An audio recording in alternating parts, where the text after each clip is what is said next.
तो दोस्तों EPS earning per share के बारे में बात करेंगे आज इस वीडियो में। अलग अलग लेवल पे फंडामेंटल एनालिसिस के बहुत सारे रेशियोज आपको देखने पड़ते हैं और हम भी आपको कहते हैं कि हमेशा खुद से एनालिसिस करके ही मार्केट में अपना शेयर चुनिए और उसके बाद उसमें ट्रेडिंग कीजिए, इन्वेस्टमेंट कीजिए। ईपीएस बहुत ही एक क्रूशियल रेशियो है, एक तरीके का मैट्रिक है जो आपको मदद करता है किसी भी स्टॉक को फिगर आउट करने में कि वो किस तरह से परफॉर्म कर रहा है अपने प्रॉफिटेबिलिटी लेवल पे। करंट मार्केट प्राइस जो उसका चल रहा है वो किस बेसिस पे अंडर वैल्यूड है, ओवर वैल्यूड, और आगे चल के वो पीई रेशियो में भी आपको कैलकुलेशन में मदद करता है। आज इस वीडियो में एक एग्जाम्पल लेके देखेंगे एक कंपनी का कि किस तरह से उसका ईपीएस निकाला जा सकता है, और उसके बाद अगर आपको खुद भी फंडामेंटल एनालिसिस करना पड़े तो आप एक्चुअल में कैसे कर पाएंगे और फाइनली स्टॉक को चुनेंगे या नहीं, ये भी इस पर्टिकुलर वीडियो में देखेंगे। तो आइए शुरू करते हैं।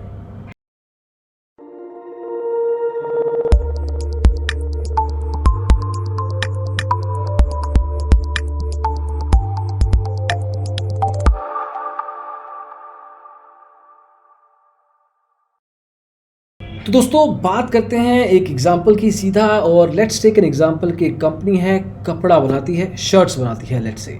तो शर्ट्स मैन्युफैक्चरिंग कंपनी है, कंपनी का नाम है एसपी शर्ट्स, स्टॉक पाठशाला शर्ट्स। तो एसपी शर्ट्स कंपनी का नाम है।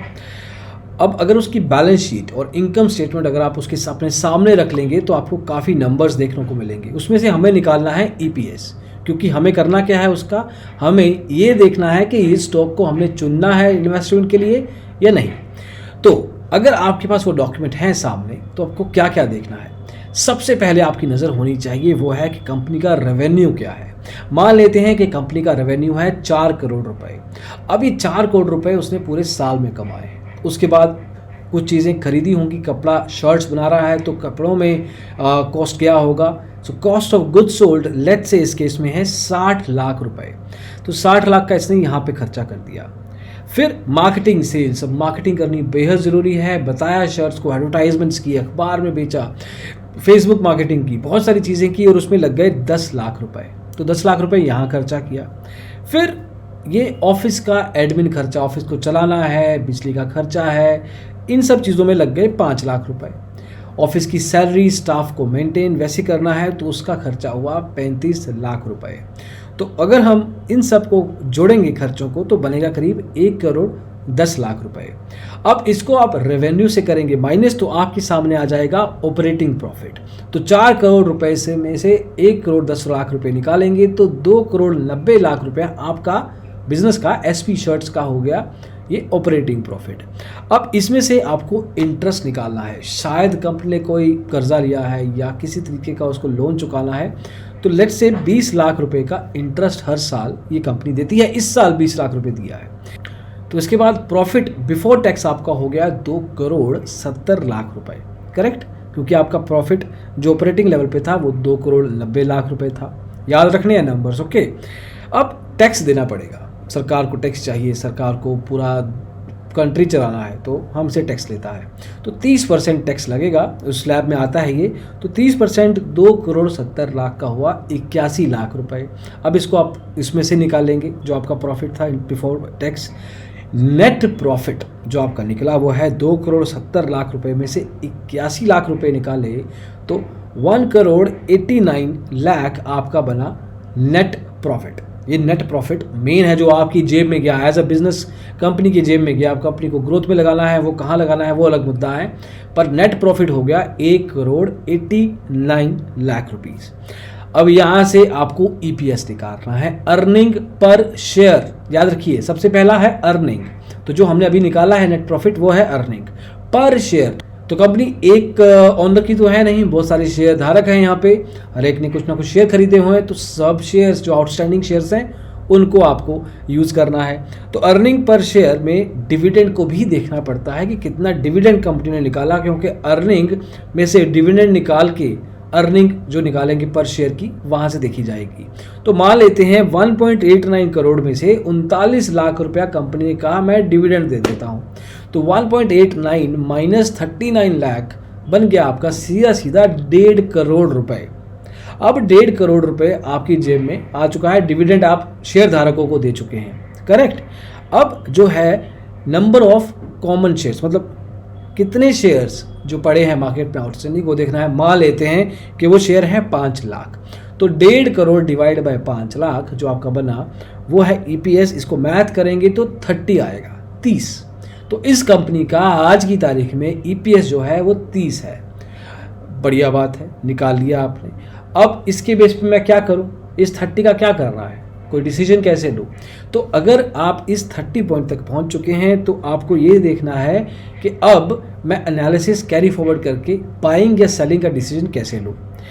अब मान लीजिए ये 30 को एक बार साइड पे रखते हैं। मान लीजिए कि आपने 1000 शेयर खरीदे हैं, जिसका एनालिसिस करना चाहते हैं या कर रहे हैं उस कंपनी के, या तो आप खरीद चुके हैं या ऑलरेडी होल्डर हैं। तो 1000 शेयर हैं, 100 रुपये का एक शेयर मान लीजिए, मतलब करीब आपने 1 लाख रुपया इसमें लगा दिया है, करेक्ट। तो 1 लाख रुपए की इन्वेस्टमेंट आप कर चुके हैं, 30 ईपीएस चल रहा है, तो earning per share is 30 rupees. कितने शेयर हैं आपके पास? 1000 शेयर हैं, तो 1000 इंटू 30 मतलब 30,000 का प्रॉफिट तो आपको देना पड़ेगा कंपनी को। कंपनी ने इतना कमाया है पर शेयर के हिसाब से, तो आपकी जेब में जाना चाहिए। अब कंपनी यहाँ से डिसाइड कर सकती है कि कुछ हिस्सा वो आपको डिविडेंड के फॉर्म में दे दे और बाकी सारा ग्रोथ में लगा दे, ताकि कल को कंपनी ग्रो करेगी तो उसका शेयर प्राइस बढ़ेगा, तो आप शेयर प्राइस के मूवमेंट से पैसा बना सकते हैं। कई बार कंपनी कहती है कि मैं तो डिविडेंड नहीं दूंगी, मैं तो सारा का सारा पैसा ग्रोथ में लगाऊंगी, तो उस केस में चांसेस हैं कि आपका शेयर प्राइस और ज़्यादा बढ़ पाए और आपने जो 100 रुपये का शेयर खरीदा था वो 150 रुपये का हो जाए। तो एक तरीके से आप 50,000 रुपये कमा जाएंगे, करेक्ट, 50 इंटू 1000। तो यहाँ पे ईपीएस आपको इस तरह से देखना है, लेकिन अभी भी आप डिसीजन नहीं ले पाए हैं। अब ईपीएस अकेले के बेस पे डिसीजन नहीं ले सकते हैं, आपको पीई रेशियो निकालना पड़ेगा। अब पीई रेशियो क्या है?